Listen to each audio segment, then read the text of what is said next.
Instagram, Michaela Janae here, and today we're doing something a little bit different. I wanted to show you guys me trimming my hair, how I trim my own hair. Now, my mom did help me with the back because, as you guys know, I used to have a short cut, so my top parietal ridge area is still longer than the sides and the back is still longer than the front. So I'm always trying to like bring it up a little bit to make the front equal the back. So I allowed her to take off, you know, that extra inch that I need to take off. I didn't want to do that myself because I can't see in the back of my head. I wanted to allow you guys to see me trim my own layers and all that type of stuff. I feel like this would be a cute little hair video just to put out in the middle of the week. So let me know if you enjoyed this video. My ends look so much better. They weren't really bad, but I like to make sure that my ends are always on point. I like for them to look healthy at all times. It makes the style look better. So please make sure that you guys are going to a professional to get your hair trimmed or trimming it yourself at least like 3 times a year. At least 3 times a year. But if you have color treated hair or relaxed hair, sometimes you have to trim more often. So make sure you guys are picking up those scissors. Get some from Sally's, not kitchen scissors, not craft scissors, because those will mess with the cuticle of your hair. Make sure you get some professional scissors and trim your own hair, and you will see such a big difference.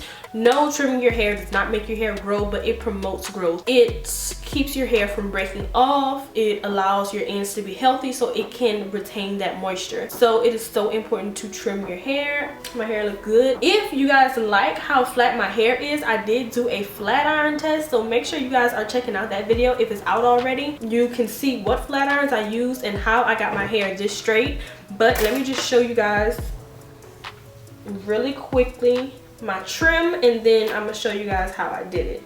So as you can see, like I said, my hair is still, you see how it's this high right here and lower in the back? That's because of my shortcut. I'm just letting it grow out, and this is how it's looking. I do still have layers, and that's what I trimmed up.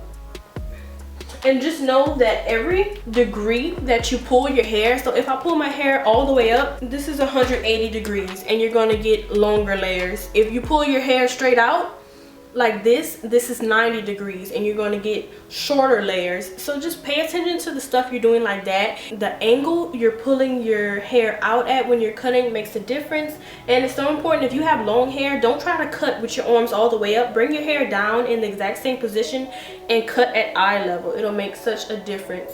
And make sure you have your mirror, all that. But let's just hop into the video so you can see how I got my hair like this.